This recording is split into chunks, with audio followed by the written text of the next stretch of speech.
Fans, welcome to Minnesota State University's Blakesley Stadium. This personal safety announcement is brought to you by our MSU Security Department.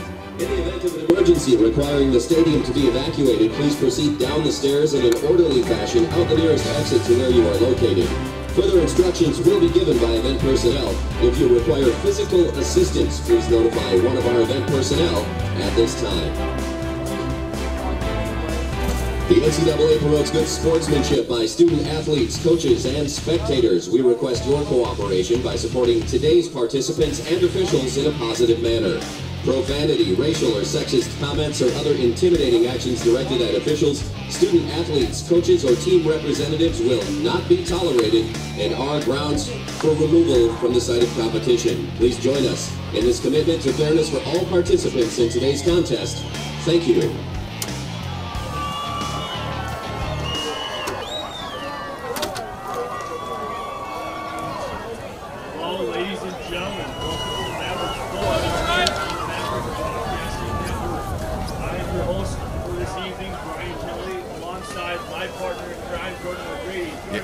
I'm doing excellent, Brian. Layered up out here in this frozen tundra of Blakesley Stadium this afternoon. Ice all across the field as Upper Iowa comes out into the Blake here, and certainly this is going to be a matchup. Who's going to see who can deal with the cold and who can run the ball a bit tougher than the other team? This is really what separates the men from the boys in this one. Exactly. And, as you just mentioned, Upper Iowa comes out here. They have an upset on their mind. As I was taking a look at their schedule here last night, the Peacocks of Upper Iowa have beaten two teams that are very surprising to me. Number 11, Winona State, back in September. And then also earlier in October, they beat Bemidji State by a field goal. And those are two teams that aren't exactly a tough test. Like, they're not exactly an easy test. They are a very crucial grit team. Both of them are, and it shows by their rankings that they were. And Upper Iowa is something that Minnesota State's got to kind of look out for. You're absolutely right, and you said it. They beat a couple of teams there earlier here in the month of October and then here in November that are tough outs. And two things happen when you're a football team like Upper Iowa at 3-7. You either, kind of can it, you play, you don't play your hardest, but you play. Or you can turn around and go, you know what, let's play spoiler. Let's move the rankings up a little bit here going into this Sunday selection show. So they got nothing to lose, proverbially speaking. They want to come out, just play hard, aggressive football. You see most of the team there without an undershirt, trying to assert some kind of mental dominance early here. I think it's going to be a great matchup here. Let's see who can run the ball more and how much this weather affects the receiving cores and quarterback play of both teams. So should be interesting going forward here. And one thing we got to look out for there, Jordan, is the quarterback play on both sides. That's something that will come up quite often here in this broadcast with the dual threat of the Minnesota State quarterbacks in J.D. Akawa and Ryan Schlichte. And last game that we played, it was J.D. Akawa that played for the entire game except for two series, and those two series Ryan Schlichte was out there. He didn't play his best football by any means. He wasn't taking care of the ball very well, kind of making sloppy decisions, and that's something that you can see as an athlete. When you play these games and you play a lesser opponent, sometimes you tend to play down to it. What does Ryan Schlichte got to do here to get back in his dominant form? I don't think he's got to change much. Honestly, I think Coach Todd Hoffner's built this team to be very, very mentally strong, if you will. And so I think he just had an off day. I think if he comes out, connects on his routine passes, gets the ball to Stilstra, Arnold, Sample, and the rest of the crew there, he's going to be fine. I think he's mentally strong as he walks in front of us here in the press booth. I think he's going to do his thing. He'll get back to normal form. And then, like you mentioned, their two-headed monster, it's going to be the gun that fits, so to speak, today. It may be Schlichte or it may be Akawa again. And Akawa made a case for himself why he could get more reps and have more starting opportunities, if you will, going forward here. So I think Schlichte will be fine. And both teams, Upper Iowa has a good passing attack. As being 3-7, you can imagine they had to play from behind a lot, so the air attack was the predominant choice there. In Minnesota, of course, Gunn, Taramina, and the rest of the running back crew, we're just a solid team, and hopefully they come out, run the ball, and assert themselves in this cold, frigid weather. And one of the things that Minnesota does well is run that ball, and it's that two-headed monster in the backfield in Gunn and Taramino. We'll see if we'll see Taramino. We haven't seen him a whole lot here in the last few games, especially in the backfield. We see him a lot on kick returns and punt returns. And we will step away here for a second for the national anthem. At this time, in honor of our flag and our country, and in recognition of those who serve and protect it, we ask that everyone please rise, remove all headwear, and turn your attention to the stars and stripes as we invite you to sing along with the playing of our national anthem, performed today by the MAVRIK Machine Athletic Band.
And welcome back. That was a great rendition of the national anthem brought to you by the MAVRIK Machine, our campus band here, as we wait for the colors to be brought off the field. And Jordan, when I take a look here, it's going to be something, the quick start for Upper Iowa is something that's got to have happen if they want to have any chance, because this high-powered offense and this front seven of the defense is something that is very scary to a lot of people, and that shows why the Mavericks are the #1 team in the nation for Division II. Yeah, and we were talking about last night after the men's basketball game, doing a little pregame review, and just all the pieces that this Minnesota State Mavericks defense has.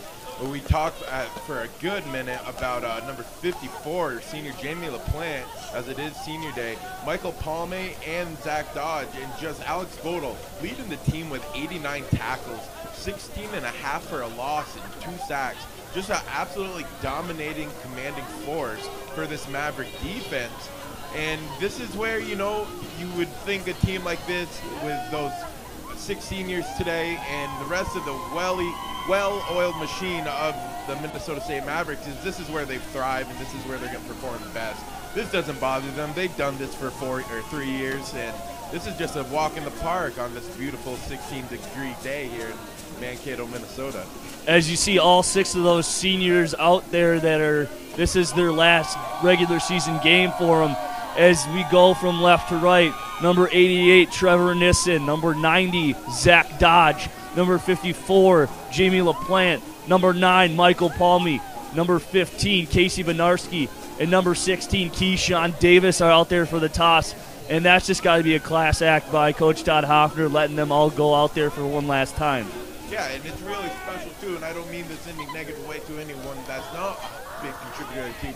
But it's nice when you look and see you recruited these 6 seniors that are all big-time contributors to the success of your football team. So that just means right there, if you want to dig a little deeper, that the coaching staff and everyone involved in Minnesota State Mavericks football program is doing it right, because they're graduating 6 guys that are all starters and all contribute big, like I said. So it's got to be a proud feeling as a coach, because it gives you the assurance you're doing something right to recruit such quality men to come and play for your football program.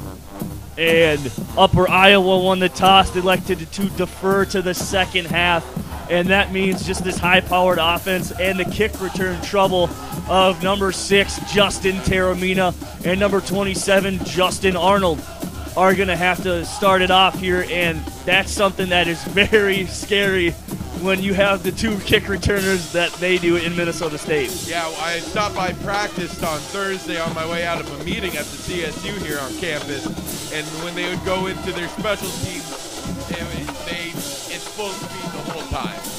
There's no walkthrough or jog through, whatever you want to call it, from these young men back there. And the note, they had changed it up too a few weeks ago on the punt returns, as of note, where they put just one of the 2 back, but now because teams realize they want to kick away, they have Taramina and Arnold back there. And as we get ready for kickoff here at Blakesley Stadium. And Taramina's the lone guy back. And then to kick off for the Peacocks is number 31, Jonathan Agruda Herrera. And his kick is in the air as Taramina receives it at the 6. Goes to his left, finding some running ways, got some space, trucks a guy past the 30-yard line, and settles for 31-yard. It's been happening quite often to us. We talk about something, and then it almost comes to fruition. Taramina just one tackle away from being gone there on the opening kick. Good effort, great starting field position here on the 31 for the Mavericks. And in fact, indeed, it is the junior Ryan Schlichty that comes in to start, and his back alongside him is none other than number 23, Nate Gunn. You got 2 wide receivers, 1 right and 1 left for Schlichty. Schlichty in the shotgun, hands it off to Gunn. Gunn heads up the middle, gain of a couple. 2nd and 8. Yeah, these are going to be the plays where you're going to feel it out real quick. You're going to find out how this cold weather is going to affect you. It's obviously 2 ways it could go, good or bad, and I think Minnesota and Upper Iowa is probably prepared for this weather, so it shouldn't be too much of a factor. But those hits hurt just a little bit more if you play football in this type of weather. And this is a rarity that we see, is Minnesota State actually going under center. And Schlichty, in fact, is doing just that. As he drops back, looking for Justin Arnold. As he finds some space, makes a move, sheds a tackle, and then is brought out of bounds by number 7, Jordan Weiner. Yeah, I think that's you picked it right up. Going under center there, and I think he diagnosed something there because they were in a cover 4 shell. And number 4 here on the Upper Iowa defense, Nick Corley, he turned and bailed right away on the ball, which gave that nice, I don't know if that was a read by Arnold, but there was a communication there, I think, to make that play happen. Schlichty's under center. You got 3 wide receivers to his left, 1 right. As Schlichty drops back to pass, got some pressure, steps up in the pocket, will take it himself. As he falls forward and is brought down by number 45, Nick Patterson. It's like, it's kind of a double-edged sword when you see something like that out of your quarterback. First, you got to admire the effort and the hustle to put the body on the line to go and get that extra yardage, and at the same time, those aren't the hits you want your starting quarterback to be taking.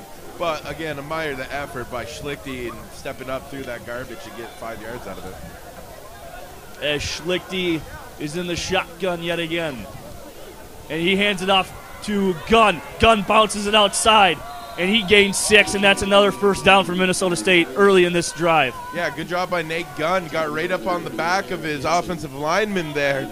Number 70, Hunter Topple, kind of Le'Veon Bell-esque. Patience behind him and stuck the foot in the ground when he saw the opening. Good job by Gunn to get a first down there. As Gunn goes and has a breather, we see Taramina for the first time this afternoon, but he is lined up in the slot on the bottom of your screen as he gets in motion. Hand off to Taramina, the jet sweep. As he's got some running room, Taramina is loose, down the left sideline, touchdown, number 6. Unbelievable run, good job on the motion there. But once we get back to this replay, folks, take a look at Tyler Schmidt, number 86, tight end for the Minnesota State Mavericks, has a great cut block on the left side when he comes back, when he comes on the jet sweep. Does an excellent job chopping down that first defender that would have been the one that could have made the play. Unbelievable job there by the Maverick offense. A beautifully designed jet sweep for a 6. as Casey Benarski, the senior, is on to attempt the point after. And his kick is good, as that puts the Mavericks up 7-0 over Upper Iowa. And you just hope that the Upper Iowa offense, led out by Brent Lammers, who him and his own has been one of the bright spots on this season for Upper Iowa. And that quick start that you mentioned there, Jordan, was something that he can only help his team get when he comes to throwing the ball. And that's right. He is really the only bright spot that you can look on the map, or the Upper Iowa offense. He outgains almost every player on the team. In a 350, almost 360-yard difference between the next person and him in total offense. So when you look, you know he's the guy that's carrying this team and trying to make the Upper Iowa offense click. And now it becomes even more exponentially greater that he gets here to a fast start. Tries to match this Maverick offense. If you look what the Mavericks did, very short passes, one pass quite frankly, and then just run the ball and assert your dominance. Let that offensive line lean on them, and they did just that, and a great play call by Bashorner with a jet sweep to top it off. And that's nothing unusual to see on the side of Minnesota State, taking 2 minutes and 30 seconds as this pooch kick by Benarski is fair caught at the 31. Yeah, and I saw them at the time I stopped in at practice on Thursday. They actually tried that multiple times for a good 7 minutes of practice. Benarski and the backup kicker here both practice that little pooch kick. And so if you don't know, that leather pigskin becomes hard as a rock in this temperature. You can only take so much PSI out of it, as we learned from the New England Patriots. So these little pooch kicks might prove to be more effective here. As Brent Lammers and then Ryan Cromley, as Cromley gets the handoff, and he is pushed and helped and aided by his offensive line, and that's a nice gain of 6. Yeah, great first play for Upper Iowa. That's a good thing to get your offense going right away. You're in second and manageable, so playbook's wide open for them. And one thing I got to look at is he doesn't get a lot of credit here. He's not exactly in the game right now, but that's number 98, Chance Bowen, on that defensive line, the DN. He has had a tremendous season so far, as before last game he had a sack in every single game, averaging anyways, and he does a great job off that edge to conceal it, as Lammers will take it, and he'll gain 5 for the first down for the Peacocks. Tackle on the play by number 49, Alex Kittle.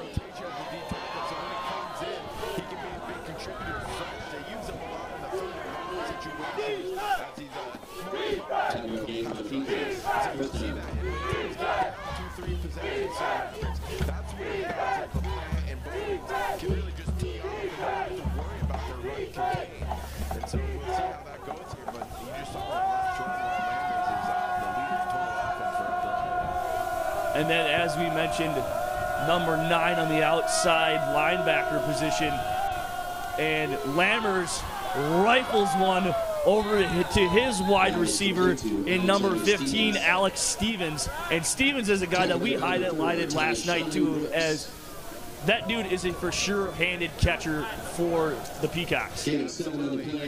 Second down.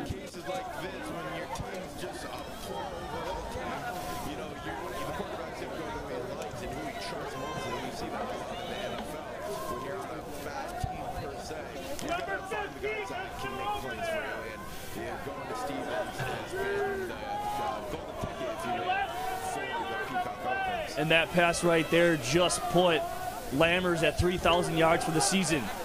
The handoff to number 41, Ryan Cromley, and he takes it at the first down marker, and they're, yes, indeed, going to give it to him, as that's a second first down on the second down for the Peacocks.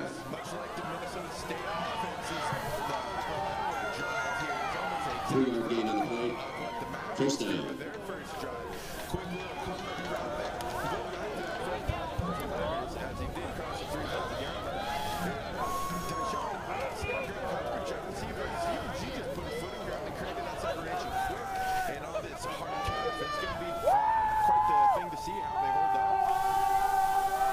As Lammers is in the shotgun.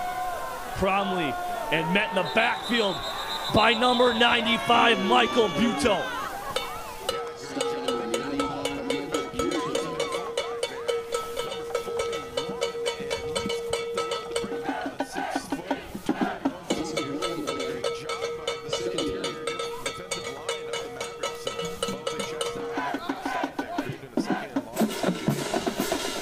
Another person that we highlighted on that defense last night there, Jordan, was number 9, Michael Palmy.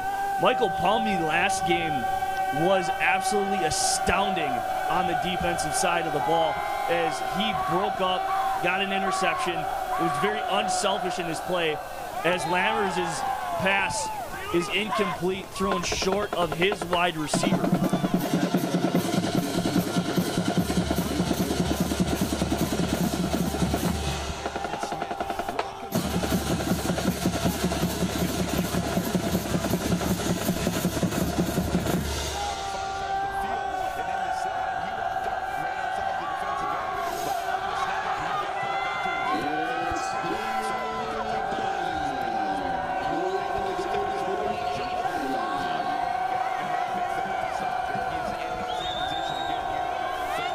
Third down and 11 for Upper Iowa. And that's drop back, intercepted by number 98, Chance Bowen.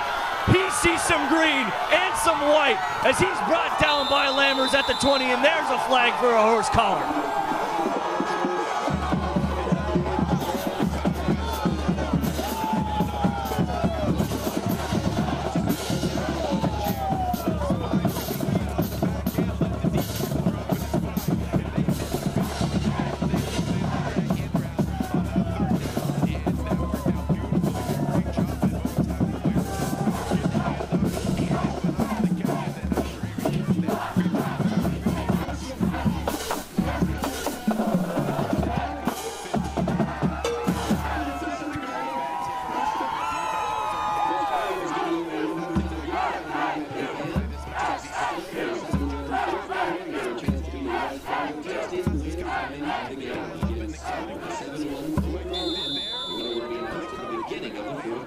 And the first time this afternoon we see J.D. Akawa as he hands it off to Gunn, who bounces it to the right side.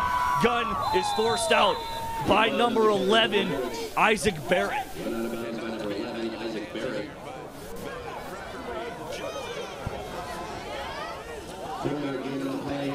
Second and goal at the 6. Excuse me. A little bit. I'm sorry.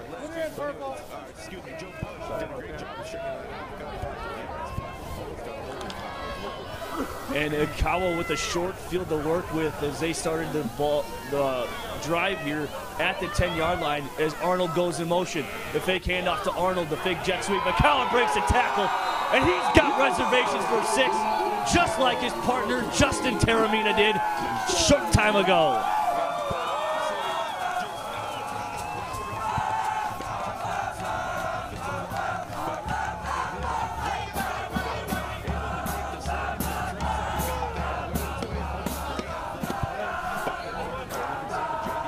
I think that was actually a great play call because the short field really helps out Akawa in what you can do because his arm and accuracy and pass efficiency is great when it comes to short field because that's who you rely on.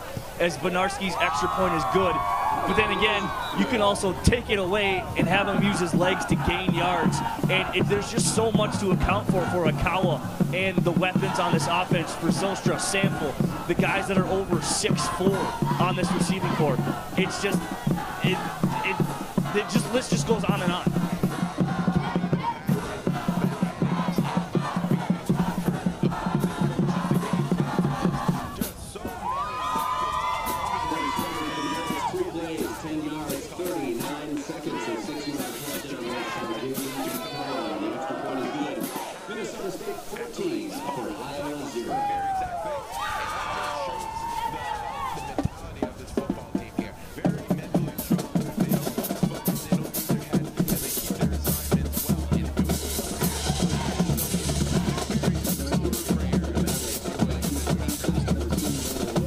As the score now reads Minnesota State 14, Upper Iowa, nothing with not even 7 minutes off the clock here so far in this game.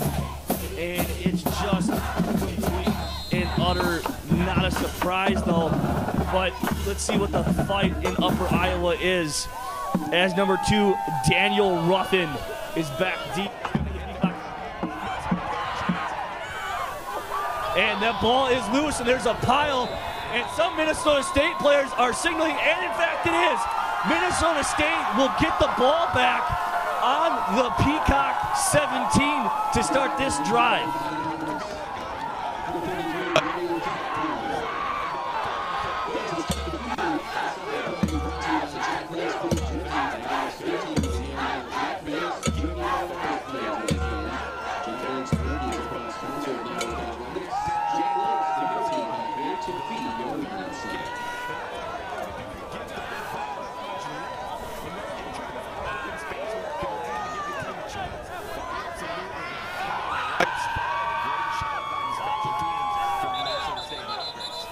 As the play clock was almost at 0, they had to get it off.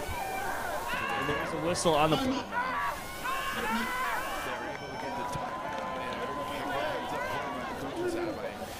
This father was a proud supporter of Minnesota State football and dedicated helping people get better every day. And one of the things, Jordan, that I want to say, did anybody touch that ball? Because it looked like it could have just been almost out of bounds and you would have got a penalty flag, but I didn't see anybody touch it before it like went very close to the sideline.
Quarter, and Jordan, this is something that is surprising.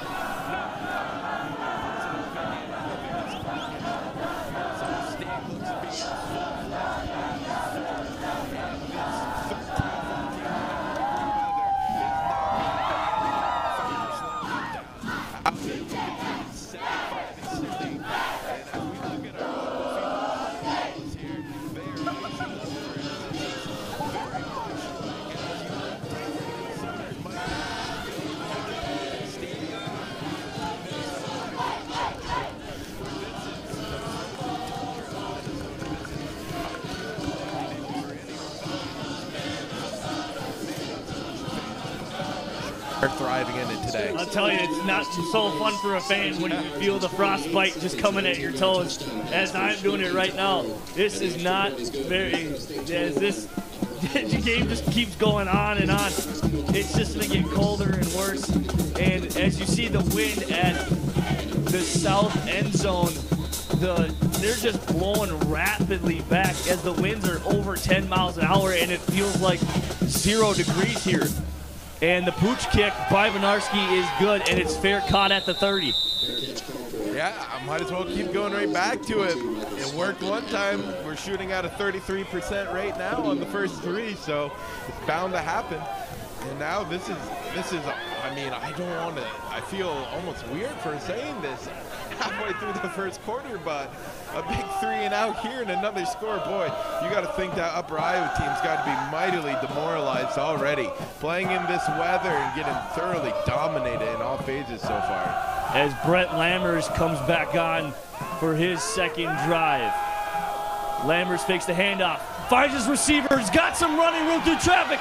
He's on down the left sideline. He is loose. Pushed out of bounds by number 1, Parrish Morrow. Yeah, caught him in a man coverage there, brought some heat, or the linebacker overcompensated on the power, and a good RPO by the Upper Iowa offense and making a strike there in a big gain after the catch. And that's a 43-yard gain by the wide receiver number 14, Brandon Tulloch. He is second on the team in receiving yards. And the first one that we mentioned was number 15, Alex Stevens, who has over 400 more receiving yards than his next receiver. As there's 2 wide receivers right, 1 left. Handoff to Parmley. As Parmley's brought down by Poley. What an unbelievable tackle. That's trying to tackle down a big human being. That's like bull wrestling on the PBA tour. Able to come up. What a tackle by Michael Palmy, wrestling down the big man off the play side power, bringing 2 offensive linemen on a pull to play side. Got right through that and made a great tackle. That's just unbelievable play by the much smaller Michael Palmy. And that's just the unselfish play as he shed that block and got in the backfield, and then he ended up getting some aid, but he brought down that big, heavy man in 6 foot 230. As the rollout, as he finds his receiver, as he's brought out and shoved out of bounds by Michael Palmy. This kid's all over the field already. Sideline to sideline, Palmy does not slow down one bit. Pass rush got after him a little bit, flushed him out a little bit sooner than I think he wanted to. But nonetheless, creating a 3rd and manageable for the Upper Iowa defense. Let's see what Coach Glogowski dials up here, if he wants to stay aggressive, getting after him, or sit back and let his defensive backs make a play. As the ball is on the 22-yard line of Minnesota State.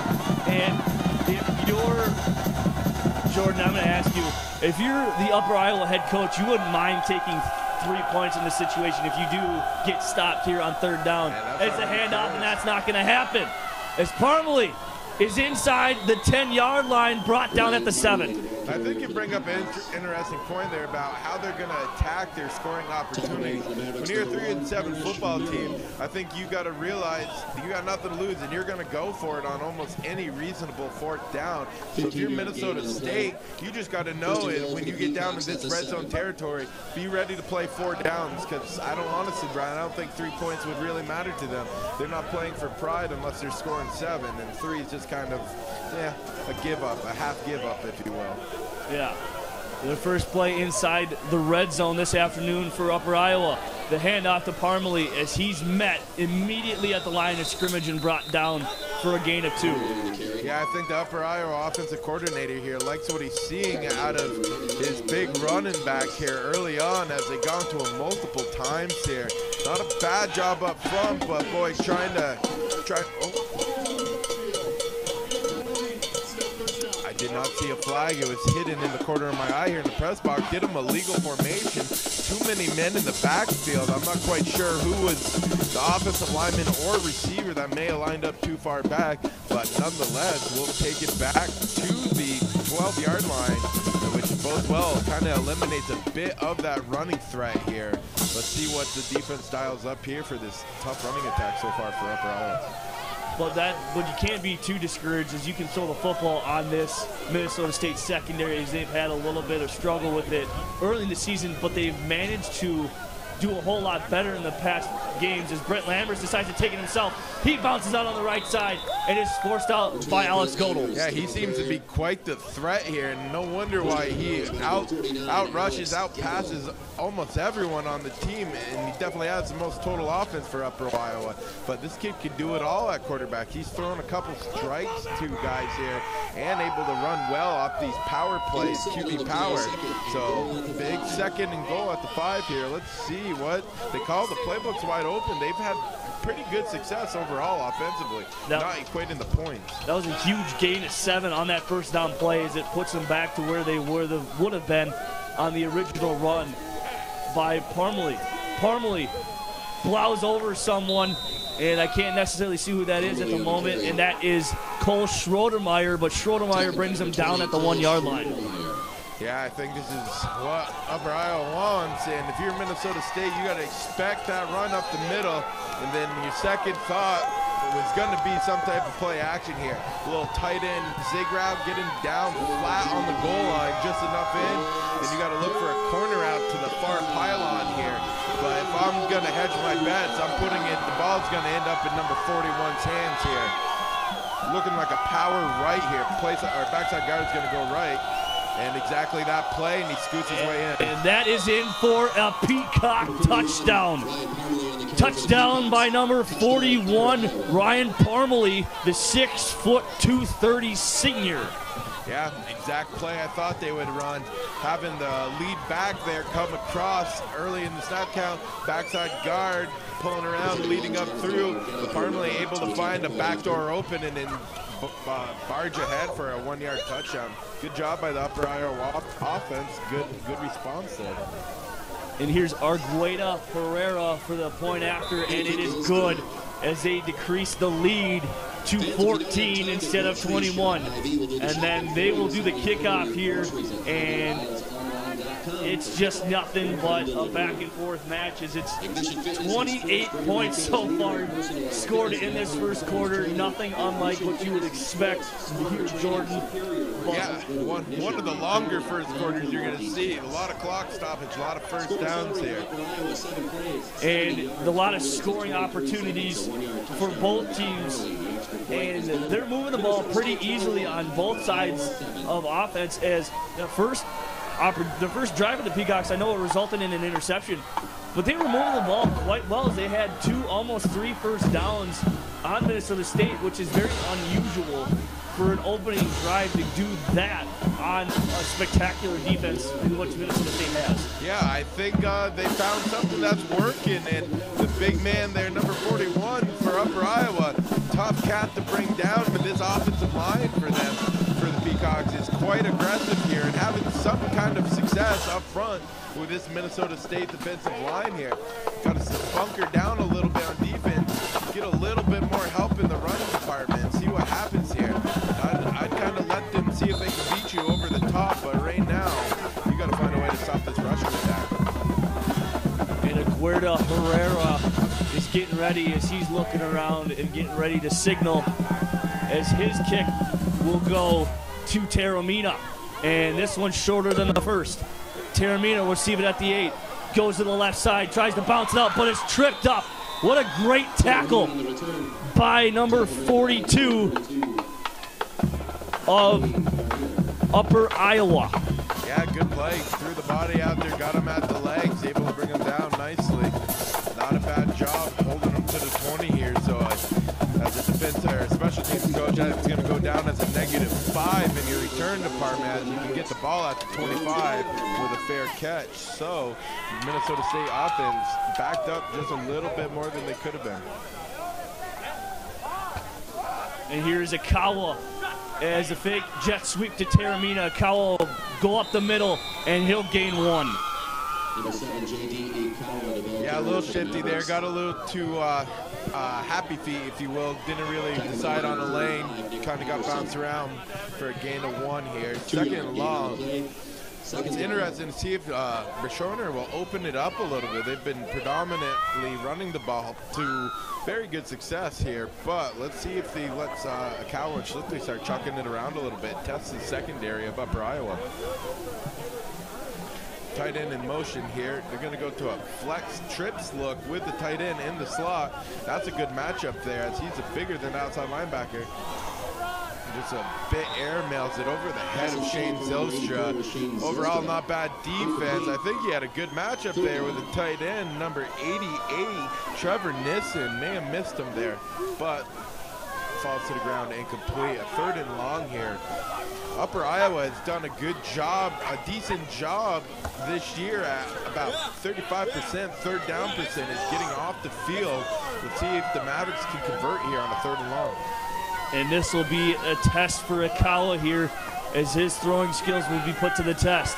As he drops back, finds Taramina in the flat, and he'll find some running room as he gains a 1st down and more. And that's a 1st down for the Mavericks, gain of 12. Yeah, beautiful play call here by the Maverick offense. They pinned their ears back on a pass rush. Although it was only 4, they dropped right into coverage on that 3rd and long, expecting a long ball there, and able to slip out with Taramina on the screen and get a good game, patiently waiting behind that offensive line. And he's brought down by number 38, Eric Hanston. And Akawa under center. Taramina the back, the fake handoff, as he's looking for nobody. He was looking for his 2 tight ends, Schmidt and Nissen, but will just more than likely throw it out. Yeah, right now Upper Iowa has some confidence in their front 4 as they're saying, hey, beat us with that run. We're not going to let you get us deep with the playmakers you have on the outside. Let's see what they dial up here. Going after it now, testing them, but I think we're going to get one slip by here. Shane Zilcher is going to have a day here on number 2 if he keeps playing man like he is. And Taramina is in motion. They go back to that jet sweep as Taramina bounces it to the corner and will get back to maybe the line of scrimmage as Taramina was pushed out late and the fans here want a flag. Yeah, defense playing really well for Upper Iowa right now. Ever since that first jet sweep, they're not getting beat to the edge again. I think the coach made a point of that. But that defensive line, got to give them credit right now. They're giving troubles and fits up front. And they're one of the tougher defensive lines that I've seen so far this season. And let's see what the offensive line can do here. See if they get their feet reset and get a better push. And we got to give credit to number 92, Josh Parks, for throwing Taramina back and not allowing him to stay close to the line of scrimmage. As Akawa's got a clean pocket and delivers, and while he delivered, gets hit and picked off by number 2, Daniel Ruffin. Yeah, played 500 ball with that one, and unfortunately has a 500 ball to the wrong team. Ill-advised throw. I don't know if you try to escape or go down there, but that was a well-designed blitz here. Look at him come through the middle untouched. Well-designed delayed blitz. Let that linebacker take that right guard there, get him occupied, and then just a half second later come flying through.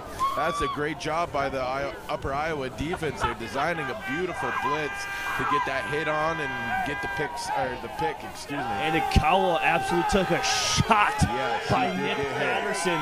As you said, he was untouched. Parmalee being patient up the middle and brought down by Michael Palmy and assisted by Michael Buto. And one tough son of a gun, man. This is the one guy, this is the type of running back you don't want to have to tackle in this weather, because it doesn't affect him and he runs like a punisher. Getting 3-4 hits from the Maverick defense just in a 2-yard gain there on first down. Let's see if those hits start piling up, or we're going to find out how tough he really is going forward here in this game. So far carrying the workman's share of it. As Keyshawn Davis is checked out and Tyshawn and Brooks is checked in. And Lambert's into traffic. What a hit by Cole Schroedermeyer. And again, that, as you just said, great job by Cole coming up, delivering the hit. But Palmy again, disguising what he's gonna do. Right now, he's got the quarterback Rammers really confused. He don't know if he's dropping or coming or slaying across it or getting back to a middle third. That's just a great job. Michael Palmy is a Swiss Army knife today for this Maverick defense, causing a lot of confusion playing in this inside slot now. Look like we're locked up in a man. We've got one high over the top. No, it's cover 1 here. Lammers into Palmy, unbelievable play. Broken up and great as the tight end, number 81, Skylar Lehman, is looking for a flag but won't get anything. Yeah, ref signaled it was tipped, therefore the contact was legal and valid. And 3 straight plays. Michael Palmy is the one that made that series go. Did every little thing right in assignment. And then, of course, this great defensive play call in there by Jim Golgowski, the defensive coordinator. Excellent set of plays. Got to be happy with that after giving up a long drive on the last series.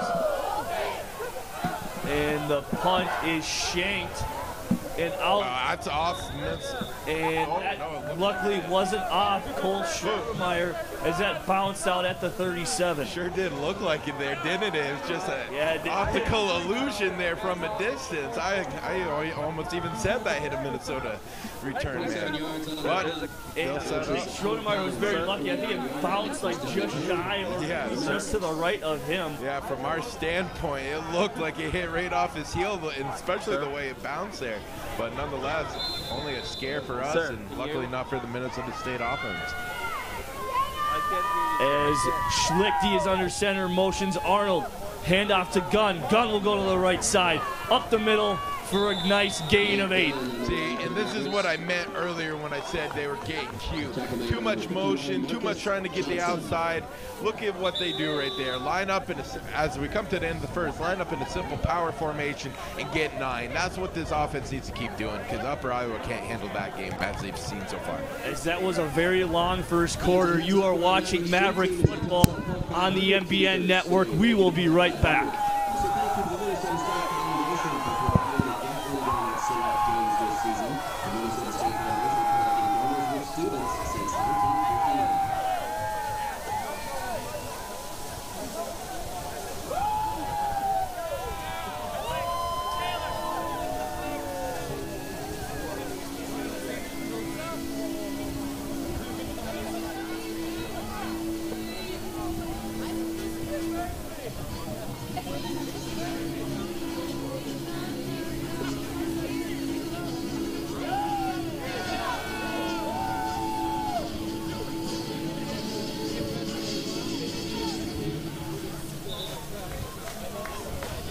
Recent Minnesota State Mankato graduate Jacob Ball has a big idea: become a bilingual family physician serving rural America. As an honor student and varsity athlete, he studied Spanish, biology, and biochemistry. He also volunteered at a Mankato medical clinic and studied in Ecuador. He's now in medical school, one step closer to bringing his big idea to life. Big ideas, real-world thinking. Minnesota State Mankato. Go further at mnsu.edu.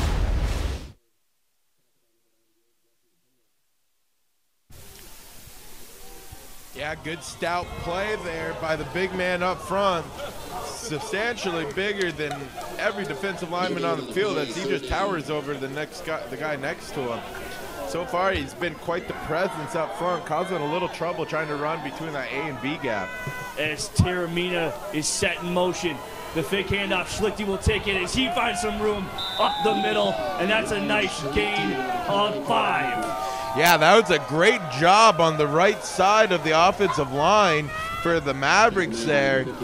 Number 56 and number, 76, or 69. Did a great job there opening that up, and good job getting the first down with Schlichty. And Gunn is back into the ball game.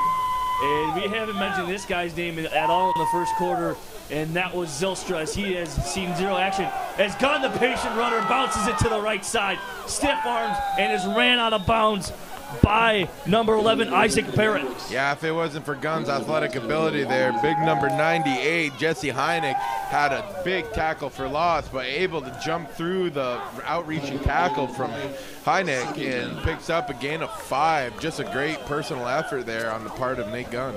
And Gunn is not your typical size back at 6'2", 220. He is an absolute load. Yeah, certainly not. And you add that in with his speed, he's a tough cat and not one you want to meet in a small space. As Schlichty, the fake handoff to Gunn's got absolute ample of time, looking for Zylstra, overthrown in the end zone. And he was wide open, and it looked like it could have been 6. Yeah, and usually that's the hardest guy probably in all of Division II football to overthrow, but somehow Schlichty and his gun able to do just that. And Zylstra shaking his head a little bit, knowing they just had a missed opportunity there. Beautiful deep post route run, though, to have a wide open chance, and Schlichty, it's a little too much mustard on that one. And I'd like to mention the series between Upper Iowa and Minnesota State. Minnesota State, they've had 12 meetings, and Minnesota State has taken all 12. As he finds Arnold in traffic, And that's a gain of 10 and a first down, and that'll move the sticks. Yeah, Arnold kind of like, or almost exactly like Palmy is on defense. He's just a very versatile guy, very crafty when he gets the ball in his hands in the running game, but also a very sure-handed man, and will catch the ball and has a great ability to get yards after the catch, as you saw right there, and a tough cat to bring down, as it took 4 Upper Iowa defenders to do so. As we see a lot of people, or a lot of guys, wearing sweatshirts, as into traffic, Parker Gludemans as his first name that we called in a while, and that's a gain of 14 and a first down. Great coverage there on the part of Upper Iowa. Parker Gludeman able to throw the hands up, snag it down, and get down after a pretty tough hit. Create another Maverick first down, as this offense is now clicking, as I thought they would at the start of the drive. They would test the secondary. Right now, picking them apart is Ryan Schlichty having a good day. And here we go. The 2 wide receivers are to Schlichty's right. Arnold's in motion. The jet sweep to Arnold. Arnold trying to bounce it out, but he is met by Daniel Ruffin for a loss. Yeah, Ruffin having himself a pretty decent day. Having a couple hiccups in the pass department, but so far he's come up and made great tackles on Maverick offensive players just like that with Arnold. It's not the easiest task to take him down by yourself, but able to outrun him to the edge and make a good tackle. Spreading them out here, 3 wide and tight end in the up back position. And here is Schlichty in the shotgun with the freshman Sample, the lone receiver, on the bottom of your screen. Schlichty looking for nothing. Nothing's there, as he'll take it himself, and he'll be patient and fall forward for a gain of 6. Yeah, number 86, Tyler Schmidt, and the defender got close. I don't know if he just slipped, if there was any contact, but it was one-on-one with a much bigger target, and number 86 there, Tyler Schmidt, and unable to get a pass off to him. As that was a nice play by Jordan Romans, as and here is the handoff to Gunn. Gunn breaking it up, and it looks like he gains nothing. Yeah, this Upper Iowa defense, you don't usually do this in the run game. You design a run package and how you think you're going to slow them down. But past 2 plays, linebacker number 51 for the Peacocks, Marcus Johnson, has spied Nate Gunn. So wherever Nate Gunn goes, no matter what, he's following him. On that pass play, Gunn had a little pass protection, then leak out. He was right there on him, and then right on the snap, he was flying to Gunn on that play too. As it's 4th and 3, and the Mavericks will go for it on the 15. Handoff to Gunn. Gunn bounces it outside, and it's met in the backfield, and he gains nothing, and that's a nice turnover on downs for Upper Iowa. Yeah, he bounced it, I think, a little too much there. He may have saw something that looked promising, but he didn't see the defense scraping over the top. Might have been better to tuck it up in there, but got to give credit to where credit's due. Great job by that Upper Iowa defense. Peacocks making a huge stop, keeping the game within reach, and now they're going to get an opportunity here to go just about 90 yards for 6. As the ball is on the 9-yard line to start this drive for Upper Iowa, as Brent Lammers leads his offense back out on the field. Lammers will take it as he bounces out to the left side, will follow his blockers and breaks loose as he gains and is brought down at the 16. Yeah, he's one tough runner, and I totally get why he's leading this team in most offensive categories. Do a good job confusing them a little bit defensively, sending the big running back there in motion to the trip side and going backside QB keep. But if it wasn't for number 30 of the Maverick defense here, Kate Johnson flying up and sniffing it out at the last second, that could have been a much, much bigger play. And I got to tell you, that was a nice block by the left guard, Ryan Patterson, as he kicked out and actually had Lammers and led him to the game that he had, and Lammers will take it for the 2nd consecutive time, and that'll move the sticks. Yeah, Lammers sticking his nose in there again, trying to get the first. I don't know if he did. I think he did, yeah, just enough. Good hard run there. Minnesota's got to find a way to slow him, and big number 41 there at the running back position down. Ryan Parmalee, both of them having a good day with their Russian attack. And it's been a nice job by that front four so far, or excuse me, the front five for Upper Iowa, as they've just been taking it to and not allowing a lot of this defensive line for the Mavericks. Ryan Parmalee will bounce it to the left side and brought down by Godel. And that's a gain of 2. Yeah, good job by Godel flowing over top, recognizing the halfback stretch there. But a good job by, I believe that was Jamie LaPlante at the right defensive end, not allowing the left tackle to get around to his outside shoulder and create a running lane. Good job using a long arm, short arm technique to keep him off the body. Like you said, it's just been a nice, well-rounded game so far, as both teams are looking promising on offense, and they're both moving the ball quite well on both sides of Upper Iowa and Minnesota State, compared to the 2 turnovers. Is this ball thrown behind? No, that ball was thrown in front of him as he had to dive forward for it. But except for the 2 turnovers on the side of Minnesota State, and you said, Jordan, Minnesota's, as we were talking actually last week, Minnesota State on defense doesn't really turn over the ball very much on defense. And that's something that has been very unusual to see the turnover, but we have one today in the interception by Chance Bowen. But yeah, and such a well-rounded defense, like you said about the Mavericks. You're going to see a lot more 3 and outs, as you got a 3rd and long situation here, and this is where any defense would thrive, but more so the Mavericks. 3rd and 8, Brent Lammers will find his receiver, and that's picked by Tyshawn Brooks, and he was looking for his wide receiver, number 15, Alex Stevens. Spot on job by Tyshawn Brooks. That looked to be like exactly the same play. They got a first down earlier in the first quarter when they had that comeback route here on him as well. This time, like a fly on a ham sandwich in the hot summer days, he was able to stay right on him and hand jostle and make a great interception, as you see. And here comes J.D. Akawa and the high-powered Maverick offense. Gunn, Silstra, Arnold, and Parker Glutamins alongside the tight end, Trevor Nissen. And Akawa's going to take it on the design quarterback run as he bounces out to the right side and is forced out of bounds for a gain of 4. Great job there by Akawa, but boy, I tell you what, 98 is a handful for all 3 interior defensive linemen right now for Minnesota State. Right there, number 98 for the Peacock defense, Jesse Heineck drove number 74, Carter Dowdle, straight back 4 yards in the backfield. Oh, and they're going to get a hold here as he drove him straight back into the backfield and made Akawa have to work around him. And I believe they called the hold on left tackle, number 69, Evan Heim, 6'4", 305-pound junior, creating a 1st and long here. As both tight ends go in motion, Akawa under center. Akawa, the handoff to Gunn. Gunn's got some space up the middle, and Gunn will get back the penalty yards and more, as that was a gain of 20 for Gunn. That's one of my favorite formations there, the run and mountain with Dalvin Cook.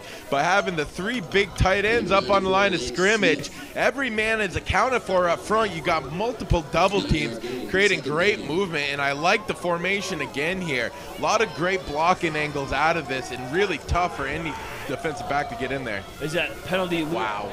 Moved to be a loop point as the nice cut by Gunn. Wow. And Gunn seemingly untouched up the middle. And I'm just in pure shock and awe at that run by Nate Gunn, as you see the winds howling here at Blake Stadium. And that increases the Maverick lead to 20. Why I just said wow 3 times in a row. The effort by the right side of the offensive line. Your center, number 56, Brandon Chance. Jack Russell playing right guard, number 64. And your right tackle, Evan Heim, absolutely blasted a hole open like they were dynamite there. Easy running lane as Podarski's kick is blocked. And one thing, when you block an extra point, the defense can pick it up and return it for 2 points, as that is a new rule here put in by the NCAA the past few years. Yeah, going back to the touchdown, unfortunate there. That's only happened once this season. Bednarski shaking his head. The ball did look to have a bit of a low trajectory, excuse me, and not able to get it up and over. But that last play, boy, that big formation there down inside the red zone proved to be very vital as they able to kick out a big hole that a Mack truck could have got through. Heck, I think I may have been able to scamper through there if I was out there right now. I want to put your money on it, though. But good job overall by the Maverick offense getting 6. Yeah, you're not exactly in football shape, Jordan. Nope, not quite as nimble as I used to be. Nope. Probably could have hit the hole quite as well as Nate Gunn does. Well, I also got to mention the cuts by Gunn in that run right there. That was what impressed me the most. And he ended up seemingly, one hand was only put on him in that entire run. And he went through about a package of 7 defenders. Yes. And to me, that's just unbelievable. And the kickoff by Bednarski is going to Daniel Ruffin. He fumbles it. And he fumbles it, but it was a fair catch. And that new rule, he automatically gets it, but he's still got to recover it. Yeah, I was going to say, the ref was kind of preemptive in blowing it a fair catch before he picked it up. But nonetheless, the ball will go to the 25 for the Upper Iowa offense. And as you notice, we didn't see that huge kick by Casey Bednarski because he is going with the wind to his back. So he's got some room to work with as here comes the Peacock offense. And last time out, Brent Lammers is looking to improve on that interception. That wasn't exactly his fault, but it was thrown a little bit behind Stevens, and it just ended up in the arms of Tyshawn and Brooks. Wow, Alex Godel, man, what a play. He made that play with his eyes. That play had no chance of it succeeding. He saw the motion there. We could see that replay. He read it right from the get-go. Saw the man coming back across behind the offensive line. Sniffed it right out and was right on him as soon as the ball got in his hands. Great job by a standout defensive player at linebacker, number 49, Alex Godel. Excellent job. And that jet sweep gets a loss of 3 as they're running on that one, Skylar Lehman. And here we go, the lone person in the backfield in the shotgun is Brent Lammers. Lammers will decide to take it for himself as he sneaks through. And there's Jamie LaPlante with the absolute chokehold on bringing him backwards as he just got his forearm around his head and he kind of stopped him from going anywhere. It went a little bit Undertaker from the WWE right there. I don't know if it's the haircut or just him, but he is one tough son of a gun. And he makes plays like that all the time. But number 30 there for the Maverick defense, Cade Johnson did a great job of coming up and throwing his inside shoulder into the blocker, leaving a very small window for Bremer's quarterback to run through. Good job there all around by the right side of the defense. And Jamie LaPlante, I tell you, I see him on campus, and he is every bit of 6'5", 250 with that luscious mullet that he's got. The golden locks. And he is just one tough man. And he is a man. Yes. And it's when you see him on campus, you're like, well, oh my goodness. Yeah. And you yourself, you're 6'2", and you're not exactly a small individual, Jordan, when it comes to stature. So when you see LaPlante, he makes you look small. Oh, absolutely. And I can tell you right now, boy, I would not want to be in a 3rd and long situation and try to kick back in a pass set and block him because I think I might get a little bit embarrassed. Yeah, I think he'd run you right over. Yeah, quarterback wouldn't like me too much. Over. That's exactly right. As Parmalee decides to take the handoff here, and he gains nothing as he's brought down by number 91, Josh Kaluski. Yeah, Coach Golgowski's made some great adjustments here, kind of shifting into an over or under look depending on where the strength of the offense is. Having that extra guy down near the line of scrimmage has proved pretty vital here for the Maverick defense, able to slow down Parmalee's attack. A great first down pass there, but nonetheless, they've taken out the biggest threat so far this game in the running back 41, Parmalee for Upper Iowa. Yeah, here we go as Parmalee is there. Stevens, the wide receiver, to your bottom of your screen. And the one in motion is number 16, Keegan Pinter.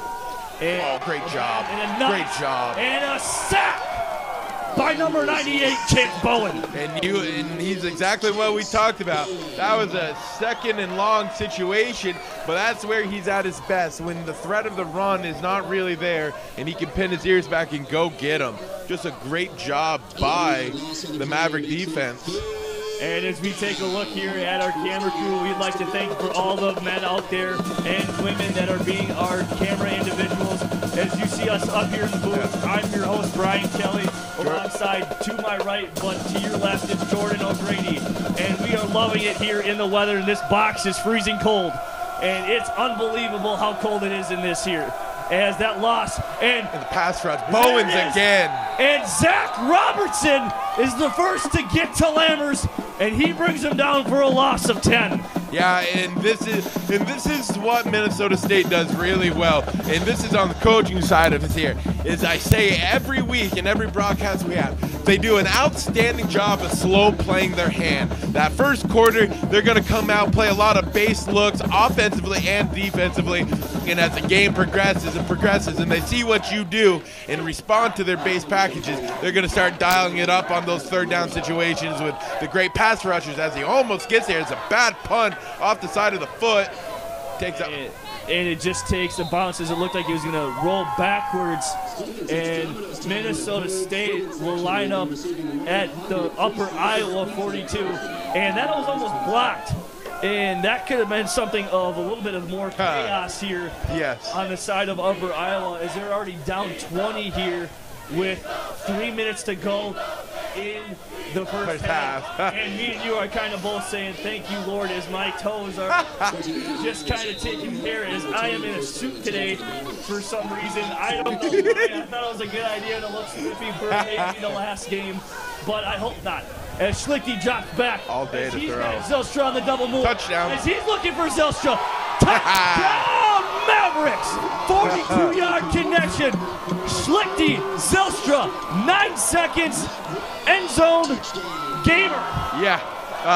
Shane Zylstra doing his best impersonation as an ice skater as he just glided past both defenders, playing in a cover 3 look, I believe, there, as he runs right in between them, both not even coming close to catching him, and he glides into end zone. Easy pitch and catch. This time Schlichty dials it down just a bit, drops one right in the bread basket as Vidarski attempts the extra point. Hold, snap, good. Didn't even have to break stride to catch that one. That was just a dime of a throw by Schlichty. Yeah, I think over here on the sideline for the last one, Zylstra goes, "You owe me, Ryan." And Ryan paid his debt to the Maverick team right there as he connects beautifully. As that's the first time we mentioned Zylstra's name here, and that's his first catch of the afternoon, and it proved to be a big one, as Benarski's extra point is good, and the Mavericks go up 27 here with 3:12 remaining in the first half. And if you're Brent Lammers, you want to come out here, try not to do too much, but at least get some points on the board for your offense, if I'm not mistaken, Jordan. Yeah, you need to give your defense a rest, because right now they're running ragged. These 3-and-outs are what defenses hate. And going back to Shane Zylstra, you said it's been a bit of a quiet day. And when you play the Maverick offense, you look right to him right away, along with Nate Gunn. But he's quite possibly the biggest threat on this team, as you saw there, able to skate by for 45 yards and an easy touchdown. And he's a lot like former MSU standout Adam Thielen. The teams are going to have to roll their best coverage to you. And that time just simply outran 2 men in the deep cover 3 zone. And you get a guy that can do that, what can you do defensively? Exactly, as that was a nice double move. And Ruffin will just let that one bounce in out of the end zone. And then we'll set up shop at the 25. Yep, this is where games start to get ugly for opposing teams, in the sense that now you're down 3 scores ultimately. You're one-dimensional now. I know it's still the first half here with 3:12 left, but this is where you start to get one-dimensional, as you see 4 wide receivers, no running back. You got to score and you got to do it fast, and they bring Parmalee back in behind the backfield now at running back. You got to score, and they're going to start chucking the ball even more so. As Lammers a big handoff. As Cole Schroedermeyer. And that's his second big hit on the afternoon. And the receiver was Brandon Tulloch. and just absolutely stuck him. Yeah, I almost had my best Ric Flair impression after that hit. My God, great job on the RPO, but Cole Schroedermeyer saying you're going to stop here after a gain of 7, and you're going to think about it next time you come over this territory. Great job by Cole stepping up, delivering a big hit. And Parmalee will get the handoff as he comes forward for a gain of 2. And it looks like he could be just short, or will they give it to him? I think they do give him the first here. The head referee in the back winds the clock, meaning it was a first down as the ball is spotted. And there it is. That first down will move the sticks, and the clock will tick under 2:30. As we sit here, we're starting to move around more here on the booth. And we just got to keep taking a look at Alex Godel on every single play. Then again, he had a nice coverage look as he was there on the delay, that last one as well. Tight end in motion. Lammers with the handoff to Parmalee. Parmalee finding look. Parmalee is loose, but tracked down by Alex Godel. Yeah, great job there by the Upper Iowa offensive line, busting that wide open, bringing the blitz on the weak side there. Not necessarily the best call, but nonetheless, Upper Iowa finds the exact play call to dial up, and we see he's not quite the breakaway runner, as able to get caught easily from behind by Godel on the great hustle play, but nonetheless, a big play, a big spark that this Upper Iowa offense needed. As that was a gain of 30 yards, and the Peacocks are in business on the Minnesota State 34. Lammers. Joined by him is Parmalee. Parmalee with the second consecutive handoff. And he's met at the line of scrimmage by none other than Alex Godel and Michael Palmy. Yeah, you got to, as a coach, a defensive coach in particular, that Todd Hoffner is, you just got to love Alex Godel. Just all-around hustle, effort, very skilled linebacker, and you see him right now. Every play, he's getting every man in the exact position they need to be in.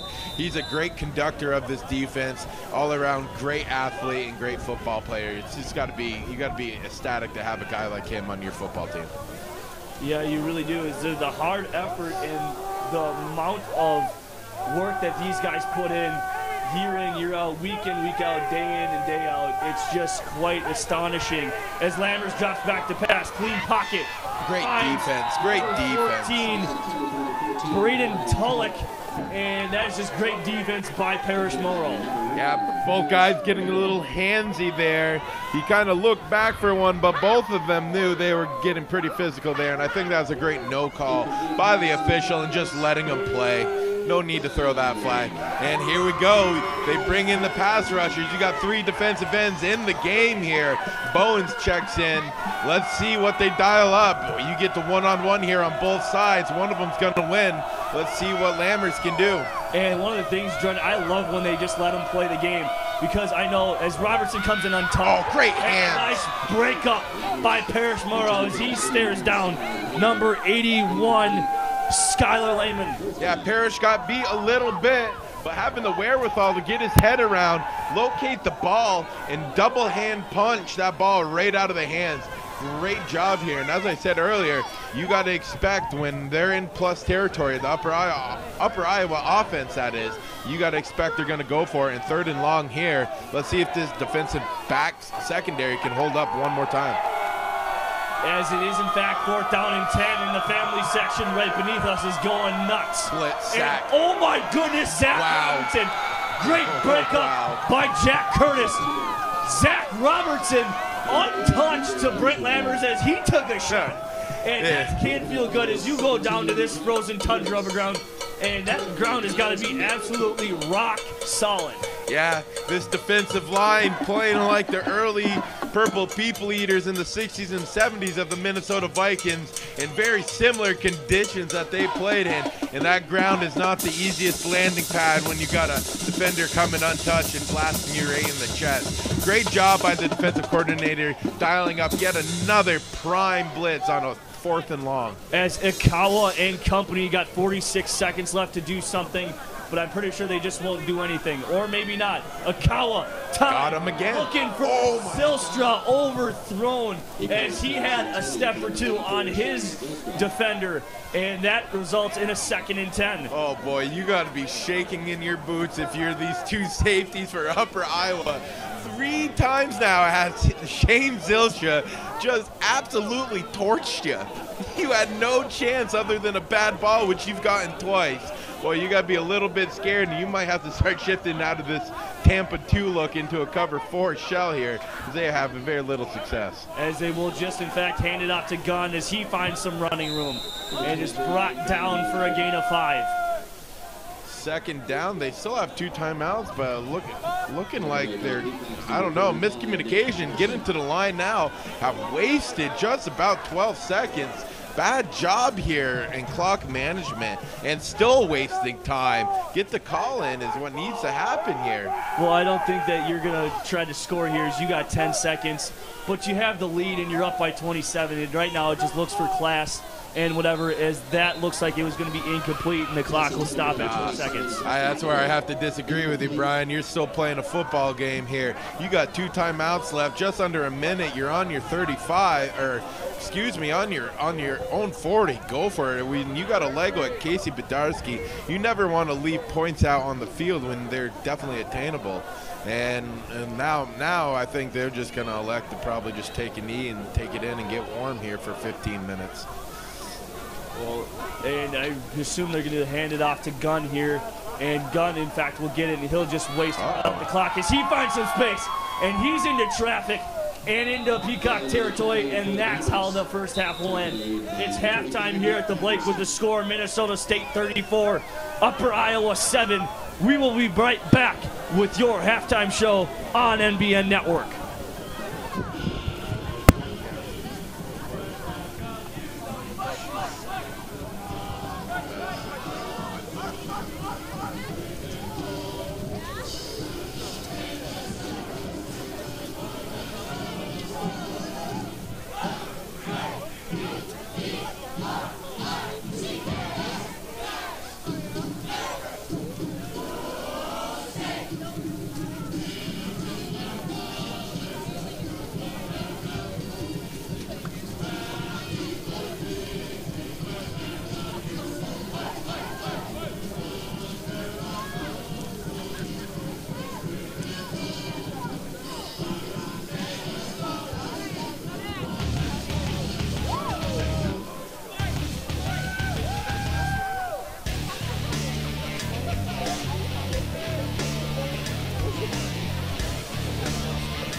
Thanks to everyone who bought a ticket throughout the year to be entered in the Touchdown Club raffle. We direct your attention to midfield. It's now time to draw our 3 winners, including our $2,000 grand prize winner. Money raised from this raffle helps your Minnesota State University MAVRIK football team perform at their best.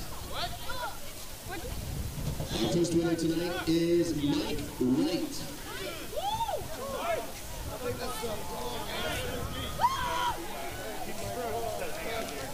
Our next winner today is Beth Arney.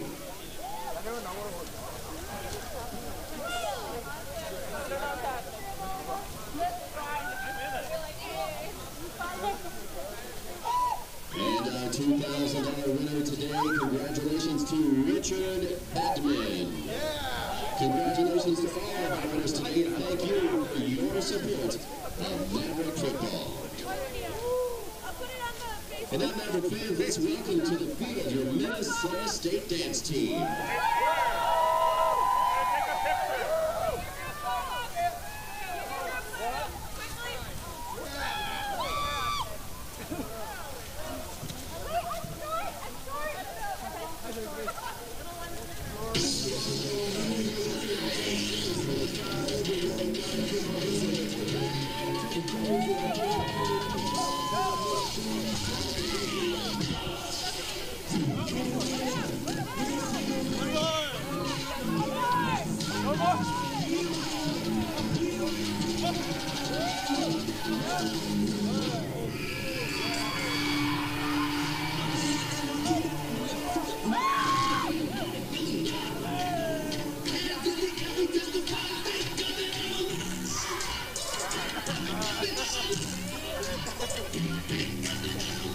As we are back here for the Maverick halftime show on the NBN Network. And Jordan, what are some takeaways from that first half on both sides? Everything's gone exactly how we thought it would. What team is going to be able to get the ground game going first and keep it going? We saw early success from Parmalee in the Upper Iowa offensive line, but as we can see, the offensive line for Iowa is much better at run blocking, as this Minnesota State defense has been able to dissect them with some very great blitz calls by the Minnesota State coaching staff. It's really kept them in third and long situations. And as we spoke about earlier, Minnesota State, other than today, kind of anomaly going against the statistics for the season, don't take the ball away directly, but they'll do it in terms of 3 and outs and taking a punt and ending up with excellent field position. And right now, their run game is just giving fits to the Upper Iowa team. Upper Iowa has to get one-dimensional now going forward, being down as much as they are, and the clock each second is going to become more and more of a factor.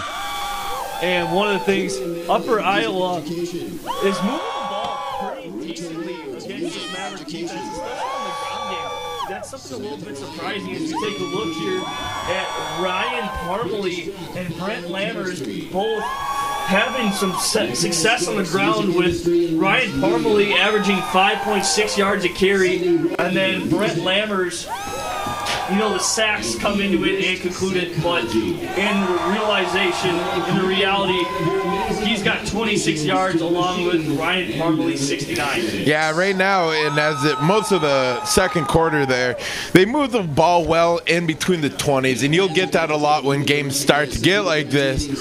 For the pure reason, they're not going to show you something in the middle of the field in terms of a blitz, kind of playing like a half-man, half-zone coverage. They don't want to give you those things in the part of the field where they think they have better athletes that can just stop you on their base coverages in man, little Tampa 2, or in a cover 3, cover 4 look. So they're going to give you those base looks, but once you get down in the red zone, they're doing a great job of confusing that Upper Iowa offense and making it very tough for quarterback Brent Lammers to do anything down there. And they got to rely on Parmalee, and again, that's making the team one-dimensional, which is, well, that's just a dream for any defense. When you know a team's going to do one certain thing because that's all they got, makes it quite easy to defend, and it really showed there as they had to rely on the passing game there late in the second quarter. And I hope all of you watching at home are bundled up more than we are here as the flurries start coming down here at Blaisley Stadium, and that's just another factor here as the wind has picked up a little bit and is continuing to blow south to north, and that's another factor that you got to contribute for here in the second half. Oh yeah, and this all bodes well for Minnesota State.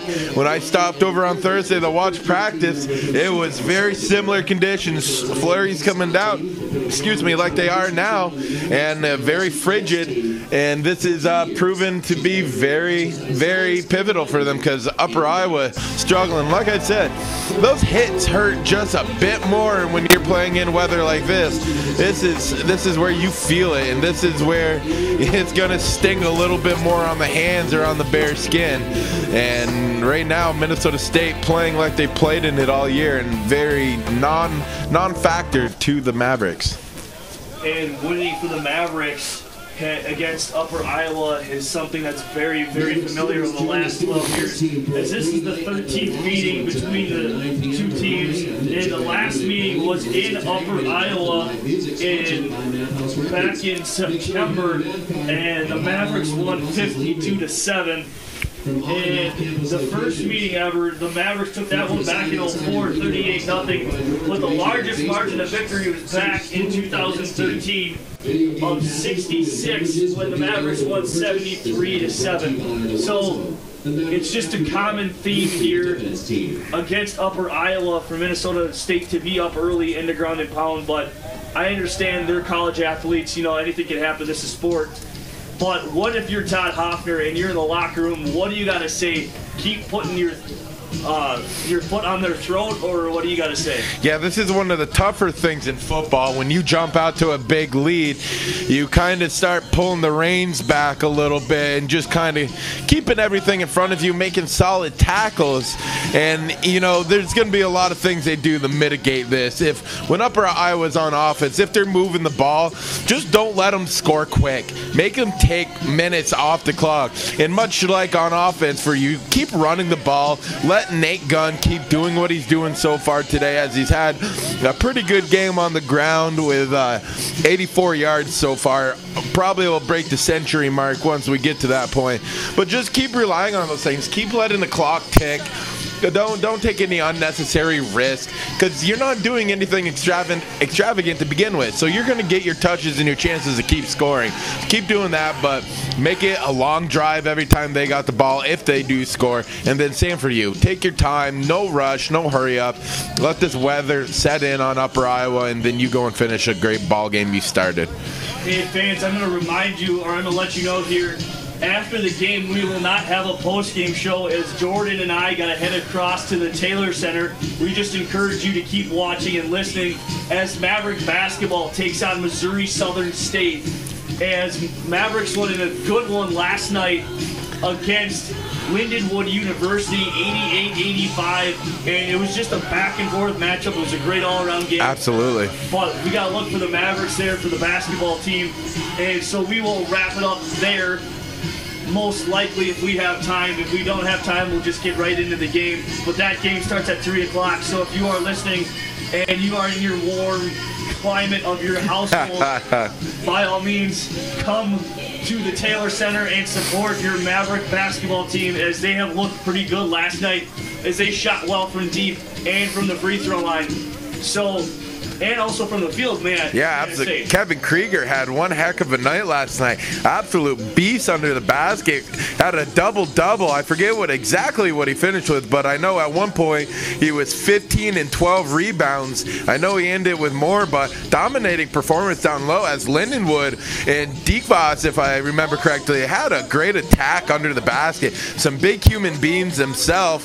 And Maverick and Cameron Kirksey, I believe, came off the bench, right? No, he actually started. Oh, he was a starter. Okay, my mistake. He played outstanding. Had two big blocks late in the second half and really shut down that three-headed monster of an attack at guards, and Pullman, King, and Newman for Lindenwood. And an exciting opening game for the Mavericks. I think the fans that showed up got treated to some really good Division II basketball, as it was an exciting game start to finish. As he said, came down to the last 4.5 seconds. As Lindenwood and St. Cloud just started, the tip-off was at 1 o'clock, so they are currently playing. So if you want to go see more college basketball, if that is your second sport or first sport, by all means head on over. And it is halftime here, and we are going to step away as it does hit the 8-minute mark remaining in halftime, as teams are just about to get ready to get set to come out here, as the wind has picked up and the flurries continue to fall at Blakesley Stadium in Mankato. It feels like 0 degrees, but it is 16 degrees outside.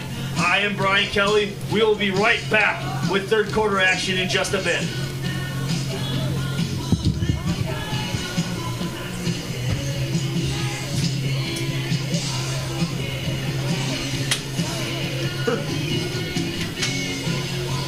I need another coffee.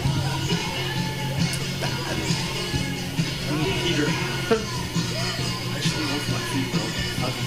Yeah, my feet are starting to bug me too.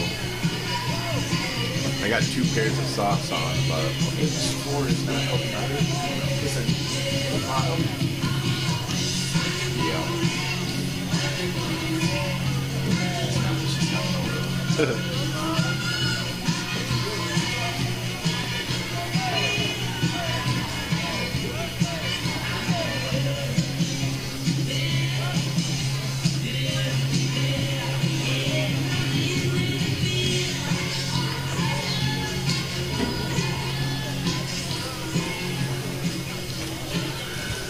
You want mayo and mustard?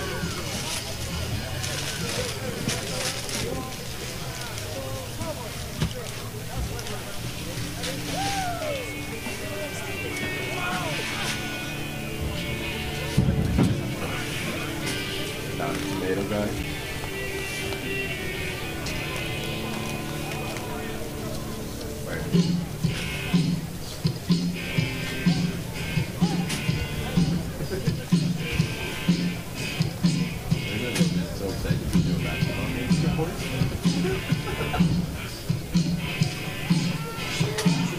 I have never been so excited before. Right.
Recent Minnesota State Mankato graduate Jacob Ball has a big idea: become a bilingual family physician serving rural America. As an honor student and varsity athlete, he studied Spanish, biology, and biochemistry. He also volunteered at a Mankato medical clinic and studied in Ecuador. He's now in medical school, one step closer to bringing his big idea to life. Big ideas, real-world thinking. Minnesota State Mankato. Go further at mnsu.edu.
That's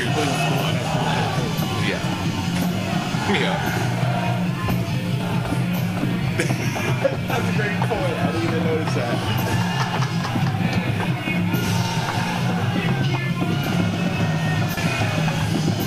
All right.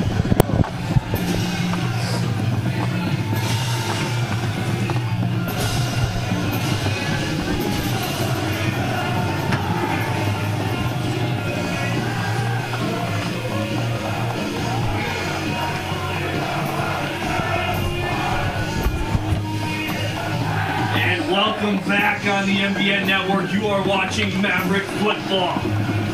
I'm Brian Kelly. We're getting ready for second half action. And Jordan, as we get back, something unlike the first half, is what we mentioned in the halftime show, is the snow that's starting to become a factor, and it just gets colder and colder the longer that you're out here. Yeah, just mentioning to Brian here, you can see who likes the cold more than the other, and Upper Iowa not too intrigued by it, as you got Minnesota State over here jumping around, dancing around, getting ready to start the second half here. And the kick is going away from Bedarski, and we're underway here in the third quarter. As Daniel Ruffin will let that one bounce yet again and let it bounce out of the end zone. And because it's a touchback, they'll set up at the 25. And Brent Lammers had an okay first half, as he had 73 yards passing and 26 yards on the ground, but had 2 sacks for a total of 22 yards, and he could not escape it.